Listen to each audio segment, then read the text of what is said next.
जय हिंद। आज हम लोग क्लास 10th का अगला चैप्टर ट्रिगोनोमेट्री का देखते हैं। इससे पहले हम लोग उसके फार्मूला को समझ लेते हैं, समझे कि नहीं। जो अगला चैप्टर है वो मान वाला है, जो मान रख करके उसको बनाना है। तो चलिए पहले हम लोग मान को याद कर लेते हैं ट्रिक्स के माध्यम से। ट्रिक्स के माध्यम से आपको हम ट्रिगोनोमेट्री का मान जो है वो याद करा देंगे, कभी भूल नहीं पाइएगा, समझे कि नहीं। तो चलिए देखते हैं, आइए यहाँ ध्यान से देखिए। ट्रिगोनोमेट्री टेबल में टोटल 6 फंक्शन होती है। एक साइन होता है, कॉस होता है, टैन होता है, कॉसेक होता है, सेक, कॉट, समझे कि नहीं। आइए पहले हम बता चुके हैं कि साइन का जो कन्वर्जन होता है, मैंने साइन थीटा का जो उल्टा होता है कॉसेक होता है। क्या होता है? कॉसेक थीटा, समझे कि नहीं। साइन थीटा का उल्टा कॉसेक थीटा, कॉसेक थीटा का जो उल्टा है साइन थीटा होता है, समझे ना। और कॉस थीटा का जो उल्टा होता है वो आपका सेक होता है, और सेक का उल्टा क्या होता है? तो कॉस होता है। टैन थीटा का जो उल्टा है वो आपका कॉट होता है, समझे ना। और कॉट थीटा का उल्टा क्या होता है? तो साइन होता है। इस प्रकार से साइन का उल्टा कॉस, कॉस का उल्टा सेक, और सेक का उल्टा अगर कहे तो कॉस, टैन का कॉट, तो कॉट का टैन, समझे ना। और उसके बाद में एक फार्मूला और आपको याद रखना होगा जो लिखाए थे पहले, कि टैन थीटा का फार्मूला होता है साइन थीटा बटा कॉस थीटा, और कॉट थीटा का फार्मूला होता है, कॉट थीटा का फार्मूला होता है कॉस थीटा बटा साइन थीटा। अगर इन सारी चीज को आपको याद है तो ये मान को 0 डिग्री, 30 डिग्री, 45, 60, 90 चाहे कितना का भी पूछ दे, टैन 60 का पूछे, कॉसेक 90 का पूछे, आप आराम से बता सकते हैं ट्रिक्स के माध्यम से, समझे कि नहीं। चलिए अब हम लोग इसको देखते हैं। जैसे मान ले जाए कि इसको याद करना रहेगा, तो सबसे पहली बात में है कि यहाँ पे आप 0 लिख दीजिए, यहाँ पे 1 लिख दीजिए, यहाँ 2 लिखिए, यहाँ 3 और यहाँ पे 4 लिख दीजिए, समझ गए। उसके बाद में सभी पे जो है जितना हम लोग इसको मान को यहाँ लिखना है कि साइन 0 का मान कितना होता है, साइन 30 के मान कितना होता है, साइन 45 के मान कितना होता है, साइन 60 का मान कितना होता है। तो इसको अगर नहीं आपको याद है तो कोई बात नहीं, ये तो जरूर याद है कि यहाँ जैसे 0 के बाद 1 होता है, 1 के बाद 2 होता है, 2 के 3, फिर 3 के बाद 4 होता है, ये तो सबको मालूम है, इतना लिख दीजिए। इसके बाद में सभी के नीचे जो है 4 से डिवाइड कर दीजिए, मतलब भाग दे दीजिए, सबके नीचे 4 से भाग, यहाँ पे भी 4 से भाग, यहाँ से भी 4 से भाग, यहाँ भी 4 से भाग, और यहाँ पर भी 4 से भाग दीजिए, समझे कि नहीं। और उसके बाद में सभी पे रूट चढ़ा दीजिए, रूट रूट ऐसे रूट चढ़ाइएगा, ऐसे रूट चढ़ा दिए। अब बताइए कि यहाँ 4 और 4 तो कट गया, तब हो गया 1। बताइए 1 जो है यहाँ पे, आप यहाँ देखिए रूट 3 तो कटेगा नहीं 4 से, चाहे रूट हटाएंगे तो यहाँ 3 का तो 3 रह जाएगा, लेकिन 4 का जो है रूट हटाने के बाद में 2 आ जाता है। आप लोग तो पढ़े हैं कि अगर रूट 4 कहीं पे रहता है तो रूट अगर हटाइएगा तो ये 2 के स्क्वायर है, तो 2 आ जाता है। तो इस प्रकार से आपको कर देना, करना कुछ नहीं था। सबसे पहले 0 लिखे, फिर 1 लिखे, फिर 2, फिर 3, फिर 4 लिखे, और सबको 4 से भाग दे दिए, समझ गए ना। उसके बाद में सभी पर रूट चढ़ा दिए। अब हम आंसर लिखेंगे।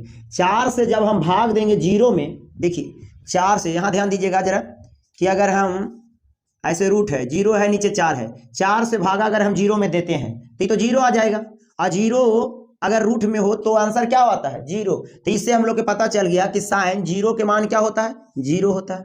साइन 30 के मान क्या होता है? तो देखिए रूट हटेगा तो 1 कितना का स्क्वायर है? तो 1 के, और 4 कितना का स्क्वायर है? तो 2 के। तो रूट अगर हटाइएगा ना तो यहाँ 1 के 1 आ जाएगा, 4 हो जाएगा 2।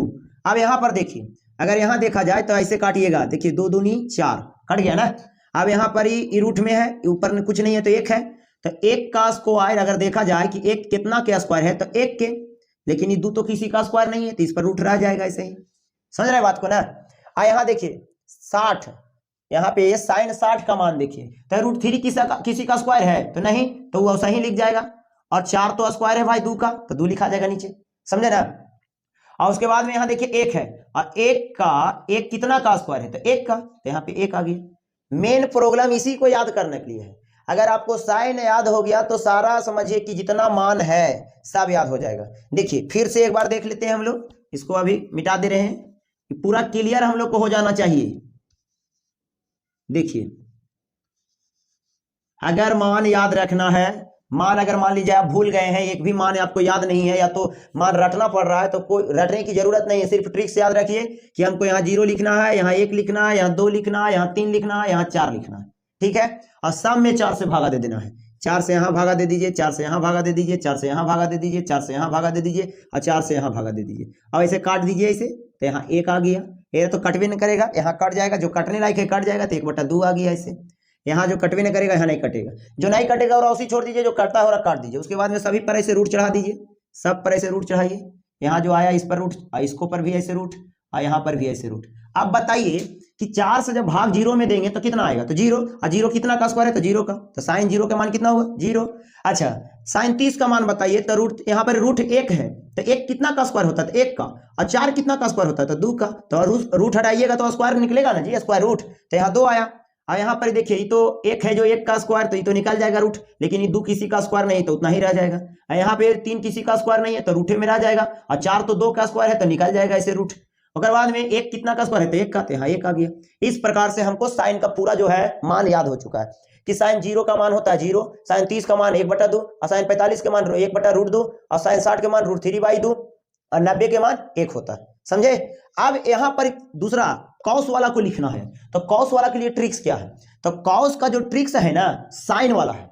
खाली इसमें सिंपल ये बात याद रखिए कि साइन में जो 0 के मान है वो कॉस 90 के मान होगा, मतलब उलट दीजिए, जैसे साइन में यहाँ 0 लिखे, फ्री लिखे, फ्री लिखे, फ्री लिखे, ऐसे लिखे ना, तो यहाँ पे क्या करना है ना कि कॉस 0 के मान के जगह पर इधर से लिखिए साइन 1, देखिए 90 के मान जो है 1, वो हो गया आपका कॉस 0 के मान। जो यहाँ पर √3/2 है 60 के मान, वही हो जाएगा कॉस 30 के मान। जो यहाँ पे कॉस साइन 45 का मान है वही कॉस 45 का भी मान हो जाएगा, समझे। और यहाँ 1/2 जो 30 का मान है वही हो जाएगा यहाँ पे 1/2, और जो 0 यहाँ साइन का मान है वही यहाँ पे हो जाएगा, समझ में आया। तो ये 2 मान जो है से आपको याद हो गया होगा, समझ रहे हैं बात को। अब चलिए tan को याद करते हैं, tan को कैसे याद करेंगे से समझिए। अभी हम यहाँ पर फॉर्मूला लिखे हैं, देखिए ध्यान से, tan का फॉर्मूला होता है साइन बटा कॉस, साइन ऊपरे लिखिए, कॉस नीचे लिखिए। तो अगर tan तो आपको 0 का मान लिखना होगा, देखिए यहाँ लिख रहे हैं, अगर tan आपका 0 के मान लिखना है तो tan 0 का मान निकालना है तो साइन 0 के मान ऊपरे लिखिए और कॉस 0 के मान नीचे लिखिए। बताइए साइन 0 के मान कितना है, तो साइन 0 के मान 1 है, अच्छा सॉरी साइन 0 के मान 0 है, साइन 0 के मान 0 है तो लिख दीजिए यहां से देख करके। और कॉस 1 का मान तो 1 ही, अच्छा कॉस 30 का मान तो 1 है, इसको 1 लिख दीजिए यहाँ पे। और 1 से भागा जब 0 में दीजिएगा तो कौची आएगा, तो 0 आएगा। इसी प्रकार से इसको लिखना है, जैसे साइन 30 और कॉस 30, तो ऊपर में साइन 30 निकालना है, अगर tan 30 का तो ऊपर में साइन 30 और नीचे में कॉस 30। बताइए साइन 30 का मान कितना है, तो 1/2 और √3/2, तो यहाँ पे लिख दीजिएगा ऊपर में 1/2 और नीचे में √3/2, और नीचे से 2 से 2 खत्म तो 1/√3 आ गया। तो इससे हम लोग के पता चल गया कि नीचे से नीचे कट जाता है, तो यहाँ से ऐसे काट दीजिए कि √2 कट जाएगा तो बच जाएगा कौन ची 1, समझे, और 2 खत्म हो जाएगा तो बच जाएगा √3। और यहाँ से 0 से भागा देना 1 में, तो कभी भी 1 से चाहे 2 से भागा 0 में दे सकते हैं, लेकिन 0 से भागा 1 में नहीं पड़ता, वो परिभाषित हो जाता है, तो इसको हम लोग इन्फिनाइट लिख देंगे। माने जब भी 0 से अगर नीचे अगर 0 रह गया तो समझिए 0 से भागा परवे नहीं करता है, अपरिभाषित होता है, इन्फिनाइट आंसर हो जाएगा उसका, अनंत। चलिए इतना क्लियर हुआ, साइन का, कॉस का, tan का क्लियर हो गया। साइन का तो खाली यहां से याद रखिएगा, और बाद में कॉस को उलट देना है इसी को, और tan निकालना रहेगा तो इसको 1 से भागा देना है, फिर यहाँ 2 से 2 काट दीजिए, √3 नीचे हो गया, ऊपर 1 हो गया, √2 काट दिए तो 1 आ गया, और 2 काट दिए तो √3 हो गया, और 0 से भागा 1 में दे दिया तो प्रभाषित हो गया, समझे। अब यहाँ पर देखिए क्या करना है, कौशिक निकालना है, कौशिक कि कौशिक का मान क्या होगा। तो देखिए यहाँ पे लिखाए हैं हम, कौशिक जो है ना बाबू साइन का उल्टा है, उल्टा मतलब व्युत्क्रम है, व्युत्क्रम। जैसे अगर साइन 0 के मान लिया जाए कि चाहे साइन 30 का मान 1/2 है, साइन 30 का मान अगर 1/2 है, ध्यान दीजिएगा कि साइन 30 का मान अगर 1/2 है तो कौशिक 30 में जाइएगा नहीं तो 2 ऊपर चल जाएगा, यही बात खाली उल्टा कर देना है। तो बताइए साइन यहाँ पे 0 है तो साइन 0 के मान 0, तो 0 के अगर उल्टा करिएगा तो अपरिभाषित होता है, समझे। एकरा उल्टा करिए, उल्टा के मतलब व्युत्क्रम में, तो ये 2 ऊपरे चल जाएगा, 2 ऊपरे और 1 नीचे, तो 1 नहीं लिखिएगा तो चलेगा ऐसे ही। फिर एरा में √2 ऊपरे कर दीजिए, इसमें क्या होगा कि 2 ऊपरे और √3 नीचे कर दीजिए ऐसे। चलिए यहाँ पे 1 के 1 लिख दीजिए, 1 का उल्टा तो 1 ही होगा। अब एरा में देखिए कॉस का उल्टा होता है सेक, वहां पे लिखे भी है कि कॉस का कन्वर्जन सेक होता है। तो देखिए कॉस अगर 1 है तो 1 के उल्टा 1 होगा, यहाँ पे 2 ऊपरे चल जाएगा और √3 कहाँ आ जाएगा नीचे, यहाँ √2 ऊपरे चल गया और यहाँ 2 ऊपरे गया और 0 के उल्टा है अपरिभाषित, ठीक है। अब चलिए tan में आ जाइए, तो tan में 0 है तो 0 के उल्टा तो अभी बता के गए कि अपरिभाषित होता है। यहाँ √3 का उल्टा करिएगा तो ऊपर √3 चल गया, आइए 1 के उल्टा तो 1 होगा, और √3 के अगर उल्टा करिएगा तो 1/√3 आ जाएगा ऐसे नीचे। और कन्वर्ट ये जो देखिए इन्फिनाइट है, इन्फिनाइट का उल्टा क्या हो जाएगा तो 0 हो जाएगा। इस प्रकार से हम लोग के ट्रिगोनोमेट्री टेबल जो ट्रिक है इस माध्यम से हम लोग इसको पूरा कन्फर्म याद कर लेंगे। इसके बाद हम लोग अगला चैप्टर जो है इसके इससे रिलेटेड जो चैप्टर है उसको चलिए शुरू करते हैं हम लोग। और क्या, तो चलिए याद हो गया ये।